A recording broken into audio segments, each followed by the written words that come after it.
검찰, 더 나아가 특검은 이번 사건을 한 점 의혹 없이 철저히 수사해서 조작을 시인한 정당이 특검 주장은 운운하는 것은 어불성설이며 국민의당이 구태의연한 정치 공방으로 보일 가능성이 있고 대단히 우려스럽다고 생각합니다.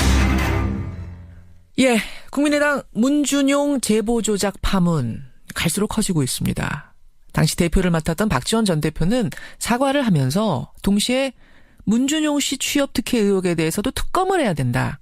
이런 제안을 했습니다. 이 특검이라는 수습책에 대해서 당내에서는 환영할 만한 일이라는 입장도 있습니다만 비판의 목소리도 높습니다. 특히 대선 후에 꾸려진 당 혁신위가 강하게 비판을 하고 나선 건데요. 국민의당 김태일 혁신위원장 직접 만나보죠. 김태일 위원장님 안녕하세요. 네, 안녕하십니까. 그러니까 제보가 조작됐다면 그것도 잘못이지만 문준용 씨의 채용 비리 자체 문제에 대해서도 철저히 조사가 돼야 되기 때문에 특검에서 의혹을 규명해야 한다. 이게 어제 박지원 당시 대표, 이 사건이 일어났던 그 당시 대표의 말이었습니다. 어떻게 생각하십니까? 채용 비리 의혹이 현재 밝혀지지 않은 상태로 남아있다 하더라도 예. 현재 시점에서 그 특검하자 이렇게 하는 것은 이제 큰 문제가 있다고 생각을 합니다. 문제가 있다. 예, 왜냐하면 비상대책위원장이 이 문제가 불거졌을 때 즉각적으로 사과를 하지 않았습니까? 예, 예. 특히 이제 당사자인 문 대통령과 그 아들에게 사과를 했는데요. 예. 그런데 너도 그러면 잘못한 거 차제에 밝혀보자 이런 식으로 나오게 되면 그 사과의 진정성이 의심을 받기 시작하게 되는 거죠. 여의도 정치의 그 상투적인 물타기 아닌가 이렇게 생각할 가능성이 많아요. 실제로 또 그런 반응들이 많이 나오고 있습니다. 그러니까 이 당이 지금 심각하다는 위기라는 이런 생각들을 많이들 못하고 있는 상황인가요? 미흡하기 짝이 없어요. 저는 어저께 안이하다 이렇게 말씀을 드렸는데 그 2003년도에 한나라당이죠. 예. 천막 당사 이전 그리고 그 다음 해인 2004년도에는 열린우리당이었는데 예. 그 영등포 그 청고물 시장에 그 창고로 당사를 이전했던 적이 있습니다. 그랬습니다. 그때 역시 이제 당이 처한 위기에 대해서 즉각적으로 아주 결연하게 대응한 사례인데요. 지금 이 상태가 그때 그 한나라당이나 열린우리당이 직면했던 문제보다 예. 가벼운 것이냐 그렇지 않다고 보거든요. 한나라당이 천막 당사로 달려가야 됐을 그 정도 수준과 지금 다르지 않은데. 네, 그런데 지금 현재 당의 대응 방안은 예. 사과하는 것까지는 잘하긴 했지만 그것만으로 되느냐 하는 것이죠. 그리고 현재 그 이유미 씨 개인에 대한 어떤 법적 책임 문제로 예. 문제를 계속 가두려고 하는 그 자세는 온당하지 않다고 보는 거예요. 조작을 알았느냐 몰랐느냐 어느 선까지 책임이 있느냐 이런 얘기로만 이제 빙빙 도는 것 같아요. 그것은 검찰이 할 일 아닙니까? 알겠습니다. 지금 정치적인 책임을 즉각적으로 지고 한나라당이 천막당사로 달려갔듯이 과거에 이제 열린우리당이 청가물시장 달려갔듯이 해도 모자를 판인데 너무 아니하다 이런 말씀. 그렇다면 정치적 책임은 어떻게 져야 된다고 보세요? 어떤 방법?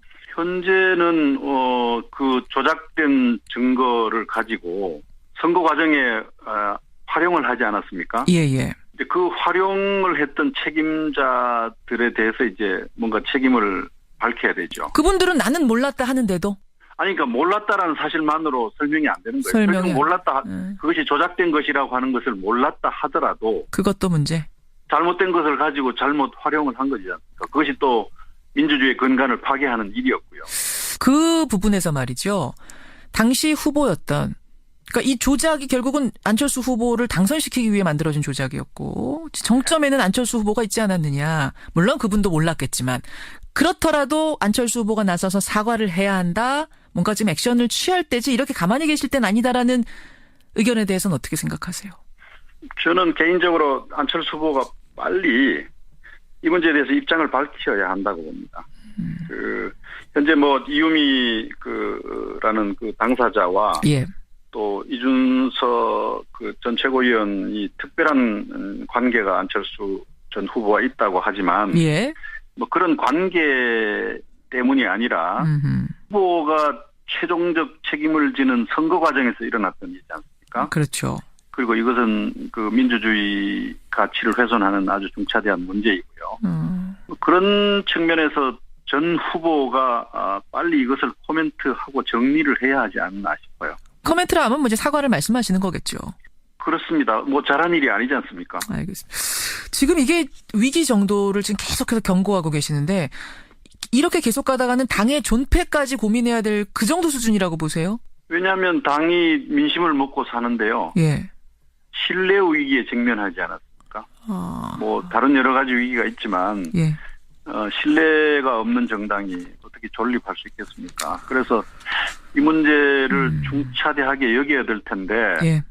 어제 있었던 뭐 의원총회에서도 그 특검 문제에 대해서 서로 뭐 설왕설래하는 수준이라고 얘기를 들었어요. 예, 예.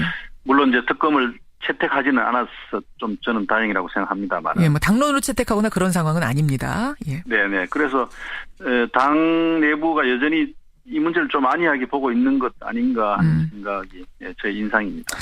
자, 이제 책임을 져야 된다. 법적 책임 외에 정치적 책임이 우선이다라는 말씀을 지금 계속 하셨는데 법적 책임 부분도 그래요. 그러니까 대체 어느 선까지 누구까지 기획에 참여했느냐 이것도 중요한 부분입니다. 왜냐하면 이음이라는 평당원 그리고 이준서라는 뭐 직함은 최고위원이었지만 사실상 존재감은 미미했다고 당원들이 말하는 그 두 사람이 이 정도 사건을 벌일 수 있는가. 그것도 대선 4일 전 아주 중요한 시점에. 그러다 보니까 이게 더 윗선 혹은 어떤 선거 전문가가 개입한 거 아니냐라는 이야기가 계속 나오거든요. 어떻게 보세요? 네. 저는 이 문제를 이렇게 봐요. 정당이라고 하는 것이 온갖 욕망의 어떤 그 덩어리들이 몰려드는 곳이죠. 욕망의 덩어리들. 예. 그렇습니다. 우리 사회가 가지고 있는 뭐 온갖 욕망의 어떤 찌꺼기들도 다 함께 이렇게 모이게 되는데요. 어허. 다른 당의 경우에서도 보면 이런 것을 거르는 장치들이 있어요. 예. 서로 견제하고 감독하고 이런 과정을 통해서 정당에 접근하는 이제 별별 사람들을 잘 걸러내고 예. 마지막으로 이제 의사결정을 제대로 하는 그런 장치들이 있는데 국민의당은 이제 창당한 이후로 돌아서서 총선 치르고 또 돌아서서 대선 치르고 이러느라고 예. 이런 장치들을 갖지 못했던 것 같아요. 내부 검증 시스템이 마련되어 있지 않았었다. 그렇습니다. 어저께 이 문제에 대한 1차적 책임이 있는 정치적 책임입니다만은 예. 이용주 의원이 뭐 과정에 대해서 쭉 설명을 했어요. 공명선거 위원장이셨던 거예요, 그때 직함이? 그렇습니다. 예. 네. 그런데 자기도 몰랐다고 하는 거죠. 속았다는 얘기죠. 그렇죠. 그런데 그걸 좀 객관적으로 얘기하면 시스템에 이제 문제가 있고 역량에 문제가 있는 거예요. 그래서 이런 점들을 갖추지 못하면은 국민의당이 존립하기 어려운 것 같고요. 그다음에 지난 선거가 역시 이런 이유 때문에 후보 개인 중심으로 치러진 것이 너무나 명백해요. 안철수 후보 개인 중심으로 이제 시스템이 그 선거대책 기구들이 짜지고 후보 개인 중심의 어떤 선거대책 운영이 드러났던 것 같아요. 알겠습니다. 시스템으로 굴러가지 못했던 공당으로서의 어떤 시스템을 제대로 갖추지 못한 채 선거가 치러지면서 이런 허점들이 드러났다. 근데 정말 이게 참 상식적으로 이해가 안 가는 게 어제 이용주 위원장도 설명하셨습니다만 회의 자리에서 이 제보를 가져왔을 때 미심쩍다라고 하는 얘기들이 있었다는 거예요. 그러면 쉽게 말해서 그 학교에다가 파슨지 스쿨에다가 이런 사람이 있었냐고 전화 한 통만 했어도 크로스 체킹이 됐을 텐데 결국 그걸 한 사람이 없었다는 얘기 아닙니까? 눈에 뭐 씌었다 하는 얘기가 있지 않습니까? 있죠. 아마 선거 막판에 떨어진 지지율을 반전시켜야 되겠다고 하는 그 욕심, 예. 뭐 개별 몇몇 사람들의 어떤 그 공명심 또 허영심 뭐 이런 것들이 함께 결합해서 최악의 결과를 만든 거 아니죠. 이제 당이 뭐 혁신을 해야죠. 혁신을 해야 될 텐데 혁신을 할 내부 동력은 있다고 생각하세요? 현재 당의 지도적 인물들에게는 이런 걸 발견하기가 어려운 것 같아요. 혁신위원장으로서 제가 느끼는 바입니다. 당의 지도자급에서 이 혁신을 이끌 사람이 없다? 그분들 이끄셔야 되는 분들인데? 혁신의 동력이 뭐 그닥 보이질 않아요. 왜냐하면 예. 선거가 아직 뭐 저만치 있거든요. 다만 이제 내년도에 지방선거가 있다고 하는 점, 그리고 국민의당을 만들어준 것은 국민의 뜻이지 않습니까? 예. 그런 이 다당제를 실현하라. 이것이 역사적인 진보이다. 이런 국민의 명령이 있다고 하는 점, 이런 점들이 혁신의 동력이긴 한데 예. 당사자들은 아직도 그런 부분에 대해서 어떤 긴장감이나 소명감이나 이런 것들이 아주 부족한 것 같아요. 부족하다. 그래서 저는 그 혁신의 동력을 당원과 지지자들로부터 만들어야 되겠다 이렇게 생각을 하고 있었는데 예. 이런 일이 터지니까 이제는 당원이나 지지자들도 힘이 빠지지 않겠나 싶어서요. 굉장히 걱정스럽습니다. 당의 존폐까지 고민해야 될 정도라는 이 외부에서 들어간 혁신위원장의 이 말, 사실은 당 내부에서 굉장히 뼈아프게 새겨들어야 될 지점 같습니다. 지켜보겠습니다. 김태일 위원장님 고맙습니다. 네, 감사합니다. 예, 국민의당 혁신위원장입니다. 김태일 위원장이었습니다. 2004년도에는 열린우리당이었는데 예. 그 영등포 그 청고물 시장의 그 창고로 당사를 이전했던 적이 있습니다. 그랬습니다. 그때 역시 이제 당이 처한 위기에 대해서 즉각적으로 아주 결연하게 대응한 사례인데요. 지금 이 상태가 그때 그 한나라당이나 열린우리당이 직면했던 문제보다 예. 가벼운 것이냐, 그렇지 않다고 보거든요. 한나라당이 천막 당사로 달려가야 됐을 그 정도 수준과 지금 다르지 않은데. 네, 그런데 지금 현재 당의 대응 방안은 예. 검찰, 더 나아가 특검은 이번 사건을 한 점 의혹 없이 철저히 수사해서 조작을 시인한 정당이 특검 주장을 운운하는 것은 어불성설이며 국민의당이 구태의연한 정치 공방으로 보일 가능성이 있고 대단히 우려스럽다고 생각합니다. 예, 국민의당 문준용 제보 조작 파문 갈수록 커지고 있습니다. 당시 대표를 맡았던 박지원 전 대표는 사과를 하면서 동시에 문준용 씨 취업 특혜 의혹에 대해서도 특검을 해야 된다. 이런 제안을 했습니다. 이 특검이라는 수습책에 대해서 받기 시작하게 되는 거죠.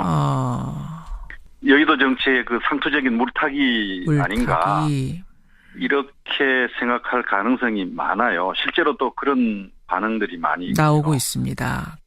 그러니까 이 당이 지금 심각하다는 위기라는 이런 생각들을 뭐 많이들 못하고 있는 상황인가요? 미흡하기 짝이 없어요. 저는 어저께 안이하다 이렇게 말씀을 드렸는데 그 2003년도에 한나라당이죠. 예. 천막 당사 이전, 그리고 그 다음에 채용 비리 의혹이 현재 밝혀지지 않은 상태로 남아 있다 하더라도 예. 현재 시점에서 그 특검하자 이렇게 하는 것은 이제 큰 문제가 있다고 생각을 합니다. 문제가 있다. 예, 왜냐하면 비상대책위원장이 이 문제가 불거졌을 때 즉각적으로 사과를 하지 않았습니까? 예. 특히 이제 당사자인 문 대통령과 그 아들에게 사과를 했는데요. 예. 그런데 너도 그러면 잘못한 거 차제에 밝혀보자 이런 식으로 나오게 되면 그 사과의 진정성이 의심을 당내에서는 환영할 만한 일이라는 입장도 있습니다만 비판의 목소리도 높습니다. 특히 대선 후에 꾸려진 당 혁신위가 강하게 비판을 하고 나선 건데요. 국민의당 김태일 혁신위원장 직접 만나보죠. 김태일 위원장님 안녕하세요. 네, 안녕하십니까. 그러니까 제보가 조작됐다면 그것도 잘못이지만 문준용 씨의 채용 비리 자체 문제에 대해서도 철저히 조사가 돼야 되기 때문에 특검에서 의혹을 규명해야 한다. 이게 어제 박지원 당시 대표, 이 사건이 일어났던 그 당시 대표의 말이었습니다. 어떻게 생각하십니까?